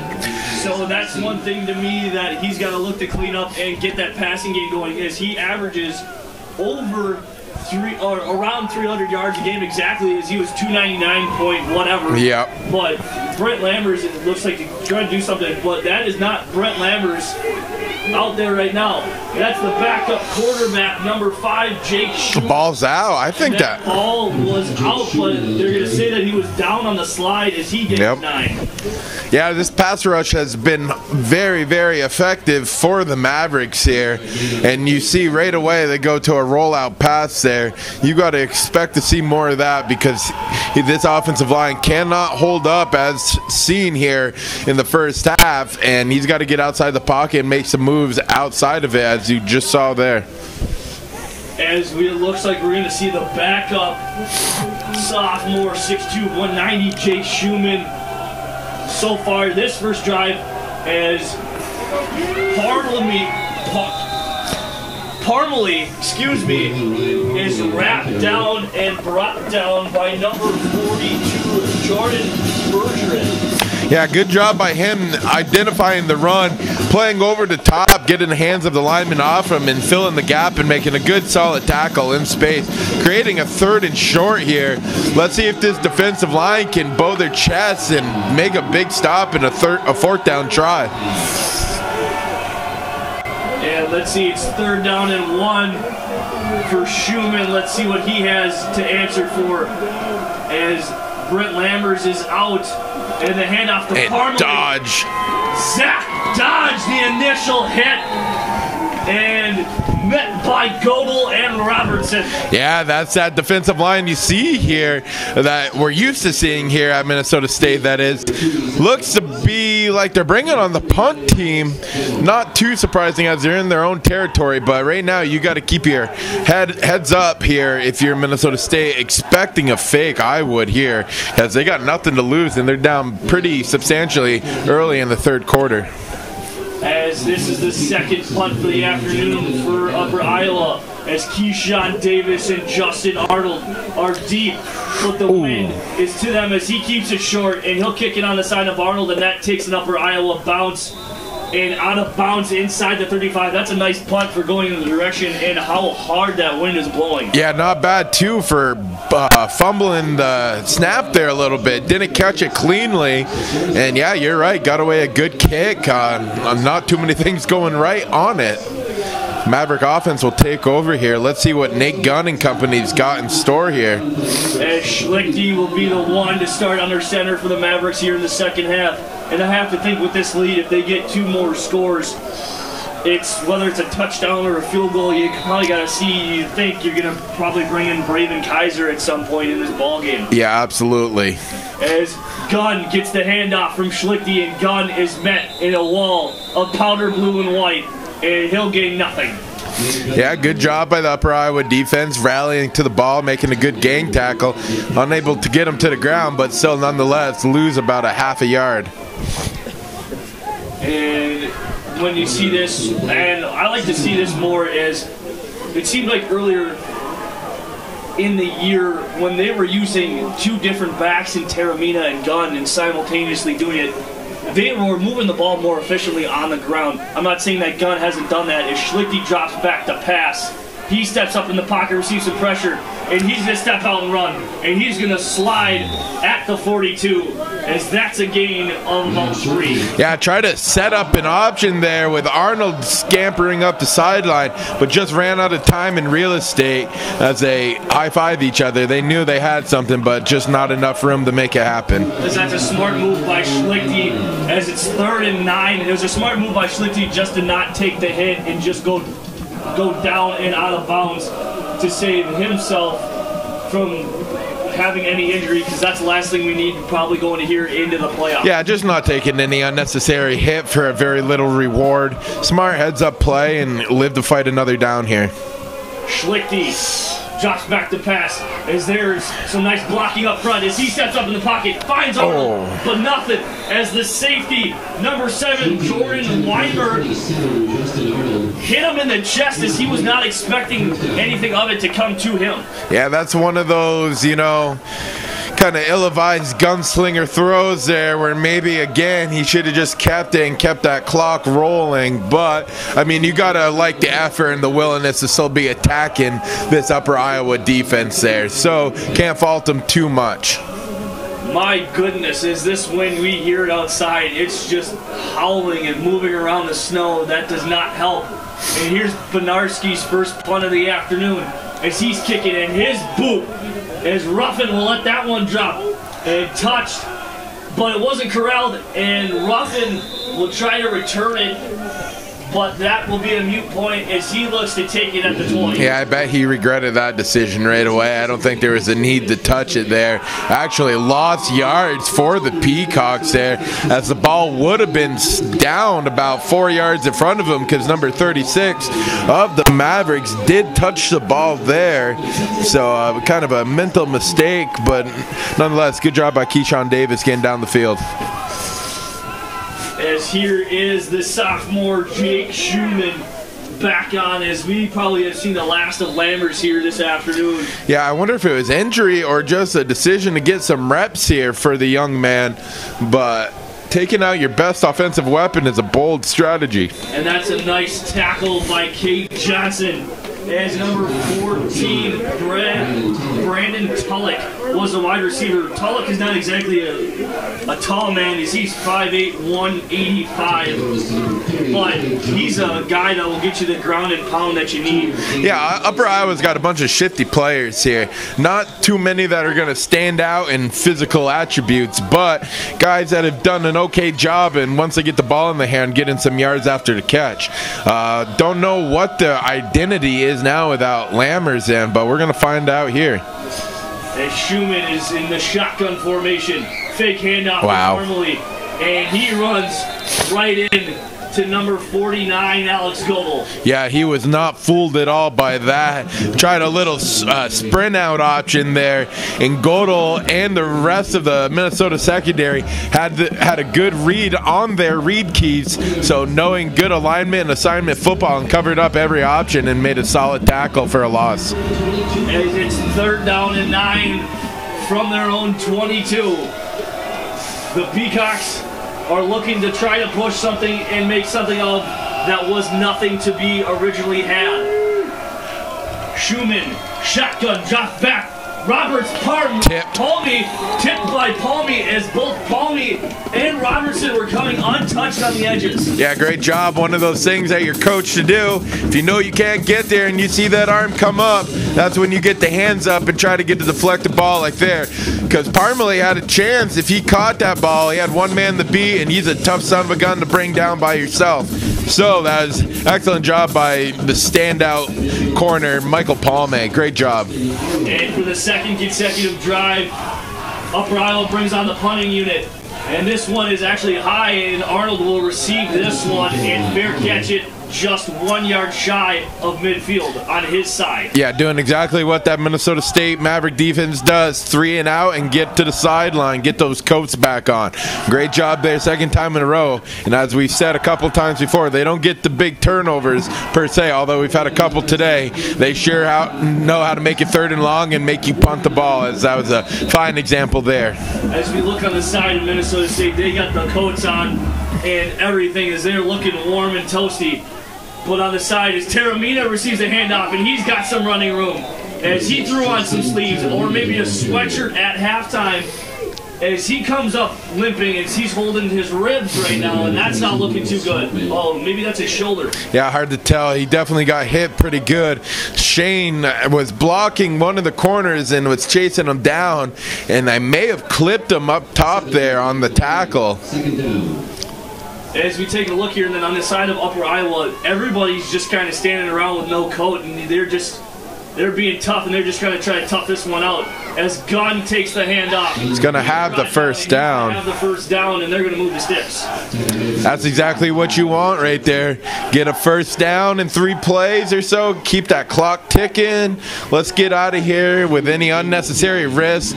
No need to do anything fancy here. Just keep playing straight ahead football until Upper Iowa proves they can be a threat on offense. There's no need to take any high risk, little reward. As Akawa will go under center, Arnold and Zylstra, and that's a false start on the offensive side. We'll push him back 5 yards. Get a little antsy there, number 86, tight end for the Mavericks, Tyler Schmidt. He was going for a cutoff block there, as you can tell by the footwork he was taking, trying to get inside and up to that outside linebacker. It looked like it was going to be an inside zone play just from that, but back him up 5, wind the clock here, and we'll have a first down and 15. And this is a key spot here for Upper Iowa on the defensive side to try to get a stop here and refrain from the Mavericks. As Gunn was patiently, nothing was open as he bounced it to right side. But that's a great tackle on the outside by number 4, Nick Corley. Yeah, that's the 2nd or 3rd time there's been a little trouble with a QB running back exchange. A little bit of a low snap. Okawa able to corral it, get it in the hands of Gunn, but bounced it maybe one too many times. But good effort there by Gunn making something out of nothing. As the snow continues to fall and the wind continues to gush, here's Taramina back in. And this is his first play as he gets another hit. And he's taking some shots here as he gains and has a nice run for a gain of 5. Yeah, the ground, you can tell just by the way the running backs are running, as we got an injured peacock down on the field.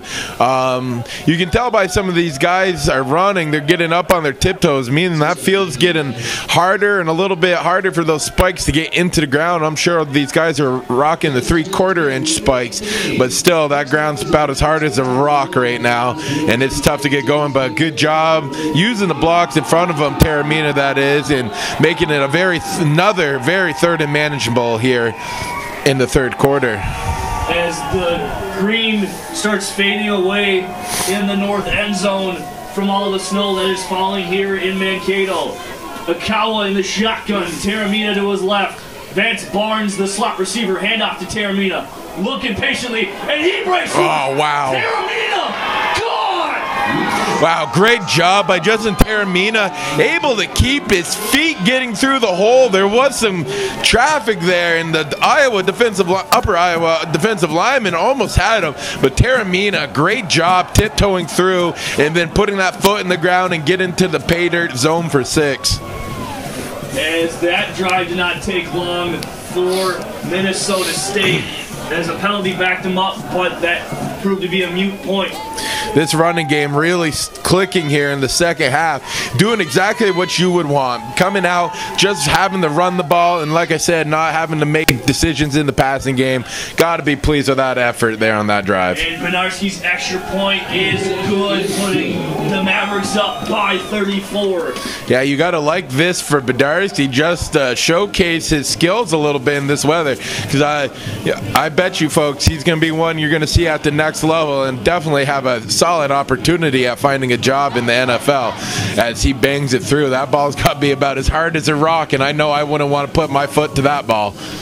No, and you gotta imagine how cold these guys are, especially on their feet, as those spikes or cleats, whatever you want to call it. There's a bunch of different terms, but they're just very, very not water friendly. No, they're certainly not. Lighter is better in terms of cleats here, for football especially, and he's done well. He struck the ball well. He had that one kick that came off at a bit of a low trajectory, but nonetheless, he's done a great job. And he's really put in this conditions on kickoffs, other than the pooch kicks, he's put it within the 5 when he's kicked it in the air. So, I mean, not much of a difference from what he normally does in fine weather. As Benarski gets set to kick off, and he's looking around, and Benarski will just squib it as they just want to see a return, as it's muffed by number 40 for Upper Iowa, and he'll bounce it to the left side as he finds some running room, but then ultimately brought down by number 49, Alex Godel. Yeah, good effort on the return. That's always a tough one when it's a low-line drive. You know that kicking team's going to have a little extra time to get down the field as they did, but able to make something out of nothing there, as he almost was able to get to the edge and have a much bigger return.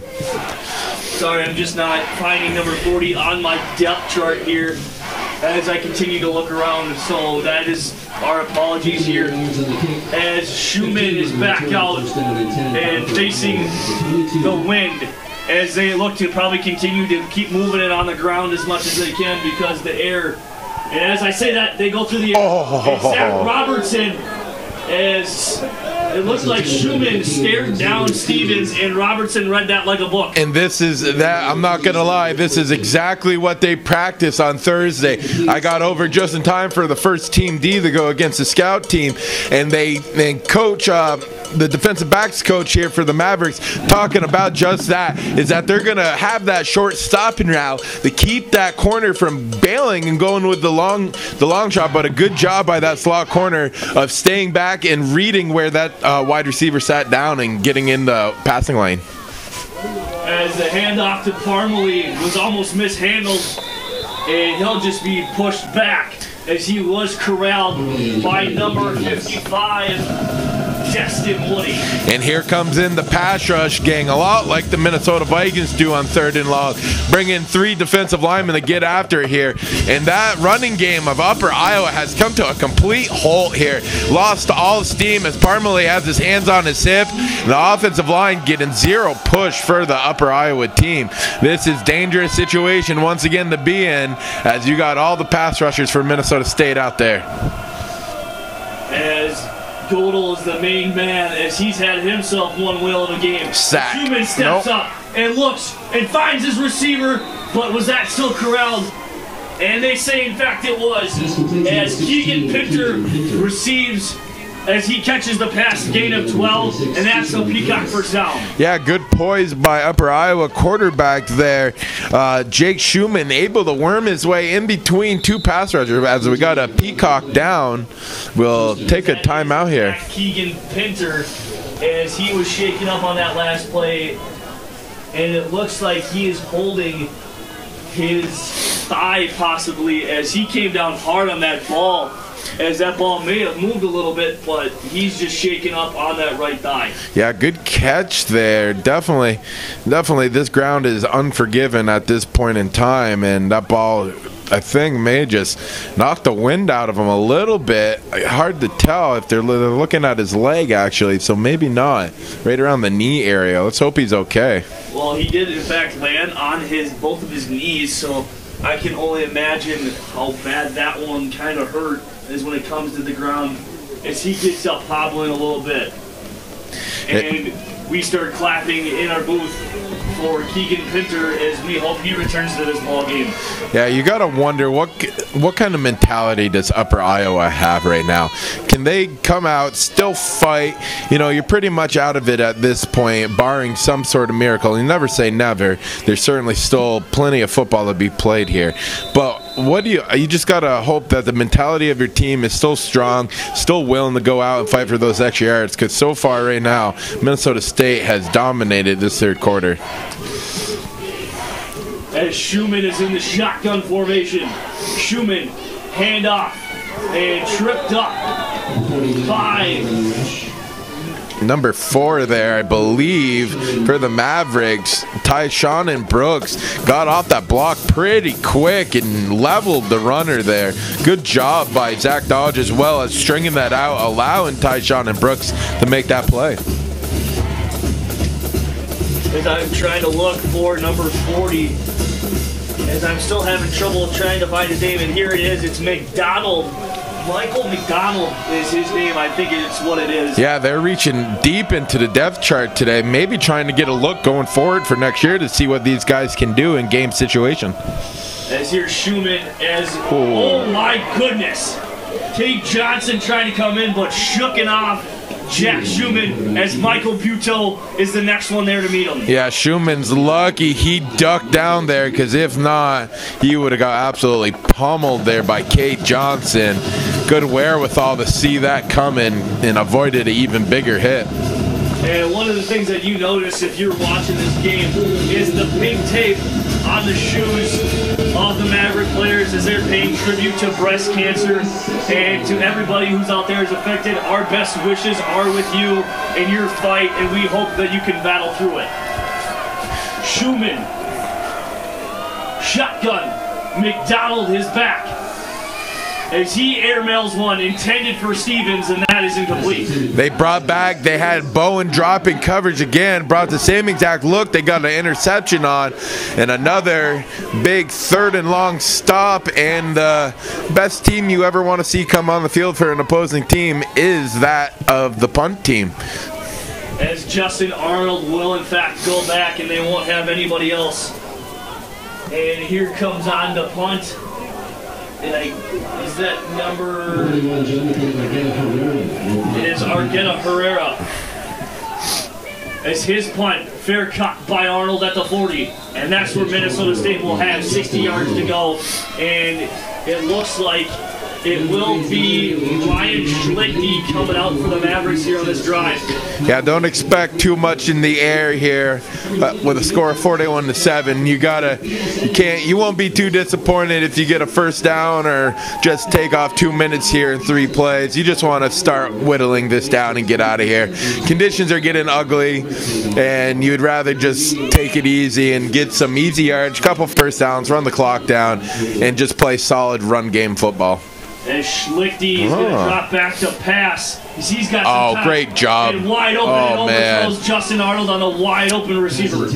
Going against exactly what I just said, man. Justin Arnold put a great out and up move on that corner. Thought he was just going to continue to the flat, to the sideline. And Arnold said, no, I'm not giving you that easy of a assignment there. Turns it upfield, and about the 3rd or 4th time that quarterback Ryan Schlichty has just missed wide open guys. A little bit off target again this week, but has connected on some big plays as well. Well, it's got to be kind of that wind, as that wind will take the ball. As the handoff to Taramina, looking for time and space as he's brought down for a gain of 2. Yeah, very indecisive on that run. Wasn't a clear, defined lane to hit. Had to find it himself, and Upper Iowa defense able to swarm and wrap him up, creating a third and long situation. These are the tough downs and distances in this weather right here. As the clock ticks to 3:20 in the 3rd quarter, as we're looking to try to hurry up this ball game a little bit. I don't want to say this, I love my job. It's just freezing cold up here in the booth. Ryan Schlichty will drop back to pass in traffic. Wow, what a catch. Arnold, what a pass and catch in traffic. And that's the veteran Justin Arnold with the play. Yeah, take note, young wide receivers. Justin Arnold ran a great route, got inside leverage on the defensive back, and waited to throw the hands up at the last moment. And he did. Stuck the hands out and snagged the ball right out of the air. Textbook receiving skills right there by number 27, Justin Arnold. As Arnold flows out, Parker Glutemans comes in. Taramina bouncing to the left side and is forced out of bounds by number 4, Nick Corley. Yeah, I got lucky that didn't get blown up for a big play. Left guard, I believe, or excuse me, right guard, number 74, Carter Dowdle just got flat out beat there off the left side, and luckily, Taramina able to scamper away to get a yard gain there, make something out of nothing. As you start to see some of the backup offensive linemen come in here for the Mavericks, this is good because offensive linemen, you can't have enough good ones. And a handoff, play action actually. Rolling out to the right, Schlichty finds Tyler Schmidt on a deep crossing route. Good job up front on the rollout pass play, giving him time for a big first down. Doing the exact opposite of what I thought they would here on offense on this drive. Rolling out and chucking it a couple of times, but nonetheless paying dividends as a first down, and the clock continues to wind here under 2 minutes in the third. As that was a nice play-action rollout by Schlichty in finding his receiver for a nice gain. And here we go, Taramina in the backfield. Barnes and Arnold on the bottom side of your screen. Zylstra at the top. Schlichty drops back as they continue to look to pass. And there's I think I don't know about that. They'll tell him he's out of bounds. As he made one heck of an effort to try to come up with that ball in the snow. I think his front foot came down out of bounds before he had possession and able to get that toe drag swag. Great effort, though. Shane Zylstra, he read him, looked right at him that whole time, Schlichty did, as he knew the taller Zylstra would have a chance to go up and make a play, but just a little out of his reach through the back of the end zone. As that was a nice effort there by Zylstra. As they look here to convert here on a 2nd and 10. Handoff to Taramina. Taramina will bounce it to the left side. And that's a nice tackle by Nick Corley. Yeah, not having a lot of success off the left side here. Both running backs are trying to bounce it too far outside when you should almost kind of take what you get there. You created a few 3rd and long situations here for your offense. You got to recognize where you are and what's going on in the game. Positive yards here is just going to be better overall than trying to make a big play as they have. And here is a 3rd down and 9 as that run was only good for 1. Schlichty gets the snap, drops back to pass. Schlichty looking for Zylstra on the right side. And he'll be wrapped up and thrown out of bounds by number 29, Tanner Thompson. Yeah, good throw. Able to get through two of his reads before